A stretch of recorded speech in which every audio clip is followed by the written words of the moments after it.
Hey, good morning, everyone. Scary here. Adjust this camera a little bit. That's better. Hope everyone's early weekend's doing pretty good. Mine just started. Now that I'm retired, every day's a Saturday. I think I said that in a couple other episodes. But I've been busy all week, just doing stuff. Still taking care of my dad, getting him moved into his new place. Anyway, today's episode is going to be a little bit about modern medicine, or the lack thereof. Where do I start with this? Okay, we'll go back a ways. So when I'm 65 now. When I was 24 years old, I was diagnosed with cancer. I was diagnosed with Hodgkin's disease. That's cancer of the lymph node glands. I was just a kid, right? And so they used me like a pincushion for after they diagnosed me, I went through like a month and a half, 2 months of just a pincushion. Test after more tests, and then another test. And on top of that, another test, and more pincushions, and more drugs, and more dyes, and more examinations, and more MRIs, and more CAT scans to find out where all the cancer was. So anyway, I went through about a year of chemotherapy and all that bullshit, and then I know, doing what the research I've done now in present day of what chemotherapy does to the human body. Had my parents known at the time, or had I known at that time what chemotherapy would do to somebody long term, I would have never done chemotherapy. Some of the research I've done on cancer is this. Now, cancer of the lymph node glands was Hodgkin's you got your major lymph node. When you get a cold, your glands up here swell up. Those are your major lymph nodes. You have two here on either side. You have two on either side underneath your armpits, and two major ones in your groin. You got lymph nodes all over your body, but the big ones are in your neck, under your arms, and in your groin. Now, when the cancer's in the lymph node, it's contained. This is the research I've done. It's contained in there. So when they went in and did a biopsy, it happened to be on my neck. When they went there and did a biopsy, what did they do? From what I've read now, is they punctured that lymph node to examine it. What happened when you puncture the lymph node? Well, eureka, it starts to spread all over the fucking body. When the whole time the human body, this beautiful machine that was created by some magical force, some higher power, which I think, well, Jesus, but that's just my belief. It contained it. It contained whatever infection was in the lymph node. That was what? The lymph node's job is to contain viruses, disease. You know, when you have a cold, your lymph node swells up. Guess what? Why does it swell up? Because it's containing the virus. It's keeping your body safe. So what does modern medicine do? Oh, well, modern medicine is called the practice of medicine, right? The practice of medicine. Oh, well, you know, if we teach our students next year, it's going back to 1984. If we teach our students in medical school that if you puncture the lymph node, you can go inside and microscopic look at where it's created. They don't even fucking think of what's happening, because why? They're idiots. They're fucking idiots. So that's what I've read in present day. It spreads all over the fucking body. No wonder I had to have chemotherapy. Because it had spread. If they had done their job correctly, from what research I've done, is if they radiated that local area with radiation therapy instead of chemotherapy, they would have killed what was ever in the lymph node. But oh no! Hey, let's open it up. Hey, give me the scalpel. Give me the scalpel. Let's open it up and see what's going on in there, everyone. Let's look. Modern fucking medicine. You know something? So, I had a family doctor, a general practitioner, that I saw every year since, well, when I had cancer. There was a guy on my floor who was walking around with the doctor that took care of me with my cancer, and he was about 2 years older than me, and he was an intern. And he ended up being a general practitioner. When he got out of being an internship, he became a general practitioner, a doctor, and he became my doctor. And so I had this guy that I met from back in cancer days. He was my general practitioner. Anything I had, a sneeze or a cold or a flu or anything, I went to see him, went to see him, went to see him, went to see him. Because he was old school, like me.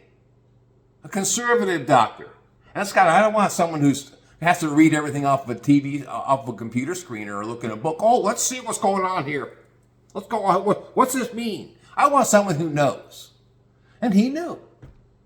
He was old school and he was a conservative guy. He didn't freak out if your blood pressure was jacked. He didn't freak out if your cholesterol was a little high. He just said, hey, work on this. Hey, work on that.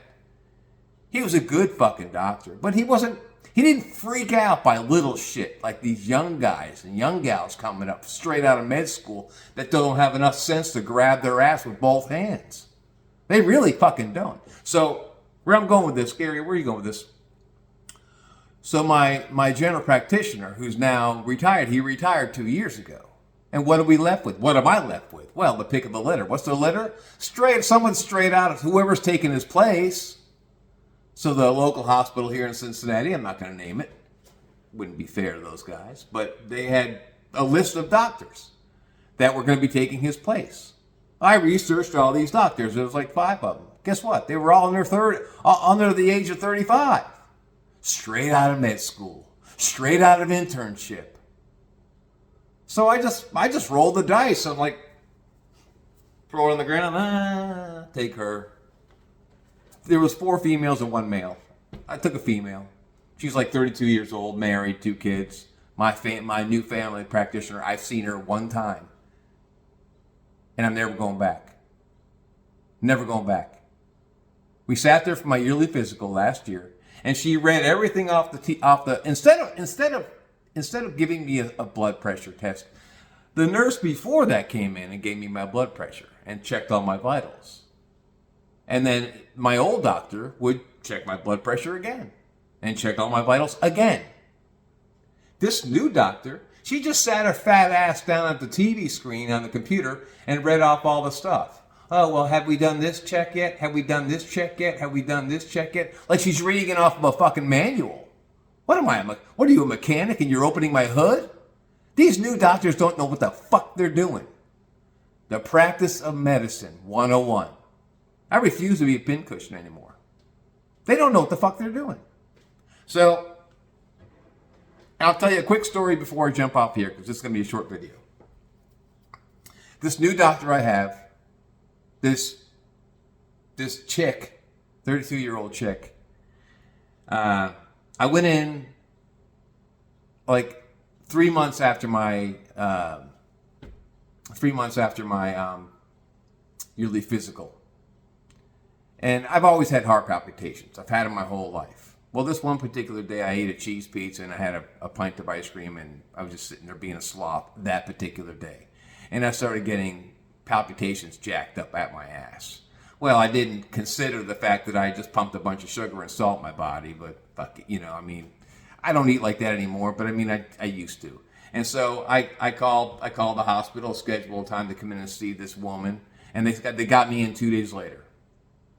And she checks my blood pressure, and this is before I started getting back in shape, mind you. Mind you, I was still drinking alcohol. Mind you. And alcohol fucks with your body so bad. Anyway, that's another whole story completely. I'm not going to go there. And so she gets in there, and the nurse comes in before the doctor comes in and takes my blood pressure. Well, it's jacked. It's through the ceiling. There's a thing called white coat syndrome. A lot of people suffer from it. You go into a doctor's office or you go into a hospital, your body reacts. You get nervous. It's called white coat syndrome. So if you're already semi-overweight and you have high blood pressure, it just compounds it by being in a hospital. Well, that particular day, my blood, I don't even know what it was. They just said it was very high. And then of course, the new doctor comes in, the fucking amateur. They gave her an MD. What do you call a doctor that finishes last in their class? MD. They all get an MD. So she comes in. I don't know where she finished her class. She was a total fucking dumbass. She comes in and she takes my blood pressure. She goes, oh, it's off the charts. You got to go down the ER. I don't know what to do here. And so this is a true story. You need to go down to the emergency room. It's borderline. I'm very concerned for you. You need to go down to the ER. So now she's got me flipping out. Whereas 3 years prior, my other doctor would have said, Gary, what'd you eat last night? What'd you eat the past couple of days? Oh, I had a cheese pizza. What else? I had a pint of ice cream. How many beers did you drink that day? About 4 or 5. Cut back on that stuff, Gary. Your blood pressure will be fine. Instead, this bitch, this fucking newbie straight out of fucking med school, go to the ER. So she's got me fucking out, flipping out. This is where I was drinking the Kool-Aid. I don't drink it anymore, okay? So I went down to the ER that day. I wasted 4.5 hours in the ER. I was like a pincushion. Check, and recheck, and check some more. And then drew some blood to check out the check, check. Thank God I was still with my company because they paid for the whole boat. My out-of-pocket was about $1,200. I could have saved myself $1,200 had I just had a conservative doctor say, hey, Gary, cut back on the ice cream, cut back on the beer, and cut back on the fucking pizza. But oh no, this doctor, she didn't know, like I said, she didn't have enough sense to grab her ass with both hands. Reads everything off of the screen. Oh, someone has high blood pressure? Send it to the ER. That's not my problem anymore. Send it to the ER.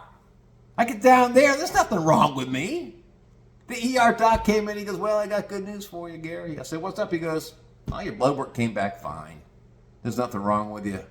And this guy that came in, he was ER doc came in, he had gray hair like mine. I'm like, oh, God bless America. We have a fucking conservative guy. Been around. He knows. He comes in and goes, yeah, well, what have you been eating? Do you exercise? I said, no. He said, what did you eat? I told him. How much did you drink? I said, I told him. He goes, yeah, you might want to back off of that stuff a little bit for a while. Start walking or get on an exercise bike or get into a program and start getting in better shape. He goes, these are all controllable problems. Don't worry about it. I said, so I wasted my time here today? He goes, well, I'm not your doctor. I'm just down here doing your blood work. But just take care of yourselves. And out the door I went. Got in my car, drove home like, God damn it. And that was the last time I saw this doctor. And that was, well, I saw her last year for my physical, only for her to tell me that my blood work was fine. I know it was fine, but then she said, well, you got to check this and check that and work on this and work on that. I'm in great shape now. I came home like, fuck you, bitch. You don't know what you're talking about. Doctor, MD. She probably finished last in her class and they slapped an MD on her. That's true. It's God's honest truth. That's what happens. Last person in your class, you still get an MD. Last person in the law firm, in law school, still get to be an attorney. You might be a shitty attorney. The practice of medicine. I'm gonna do one more take, and then I'm gonna get out of here because this thing's going a little longer than I want it to go. Colonoscopies. I got my first colonoscopy when I was 51, right in there. That's when you first started. I mean, the first time I had like 19 polyps, and then like 4 years later I had my second one, and I had 0 polyps. Okay? God, I cut my finger last night. It still hurts. So, and then they sent me this notice out. I'm automatically on their mailing list, so they sent me another notice out 3 months ago. Oh, by the way, you're due for your colonoscopy. It's been 3 years. I'm like, fuck and you. You know why? Because I've done some research on this shit. I don't remember my parents ever getting colonoscopies when I was a kid. As a matter of fact, I just noticed colonoscopies been becoming really in the front line in the past 20 years. Oh, we better check your ass. Make sure there's no cancerous polyps up there. We better check your ass. One more way for the medical industry to make more fucking money.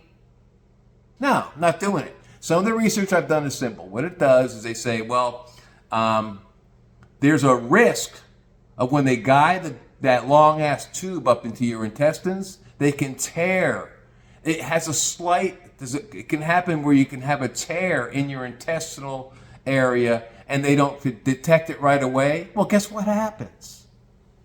Guess what happens? A year goes by, it gets infected, and you die. Oh, well, we got to jam that thing up your ass and check for polyps. Polyps, we have a little camera on there, yeah. Yeah, so it'll be fine. We're just going to check you out. Fuck you. I'm not doing that again, ever.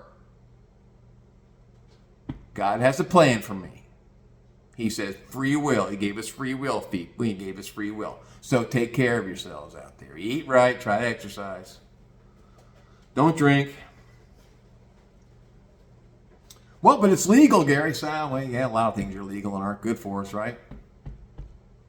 Speaking to an ex-drinker. But I'm not here to preach about that. I don't want to talk about that, man. I miss drinking. I really fucking do. I just stopped because I did it for health reasons. Nothing like a cold beer. Really, there's nothing like a cold beer. Anyways, that's enough. Enough of that. But I mean, a short rant about medical fields and medical practice. Don't trust those motherfuckers. You know, I'll go see a doctor again for trauma reasons. If I'm in a car accident and they haul me into an ambulance and take me to a hospital, fine, fix me. But I'm not going to go for preventative bullshit. Floss your teeth every night before you brush them. That'll take care of your mouth. Get on a little light exercise program, whether it be just walking every day. Try to eat right. Try to take care of yourself. Live a good, clean life if you can. You know, stretch every morning. If you're over the age of 50, I stretch every day, you know. Yeah, preventative stuff. Just preventative. We're smart. Most people are smart. We know. We don't need to go to a fucking doctor for them to tell us that drinking 12 beers a day is bad for me. But smashing down 3 Papa John's pizza and drinking and eating a half a gallon of ice cream is bad for me. I know that's bad for me. I don't need a doctor to tell me that and to put me on pills. Don't get me started on the pharmaceutical industry. Fuck those bastards. It's all a joke. Anyway, that's all I got. I don't trust them all. I don't trust anybody. I don't trust anybody anymore. I take care of me. Bottom line. All right, that's it. That's all I got. It's a Saturday. Tomorrow the Bengals are going to get their asses waxed by the Patriots. They're coming to town. They're going to wax our ass. They're going to wax our ass big time. Fuck, those guys suck. Anyway, you guys have a fantastic weekend. Thanks for checking out my content. I hope you enjoy it as much as I enjoyed doing it, because I just love talking. Anyway, you all have a fantastic weekend. Peace out.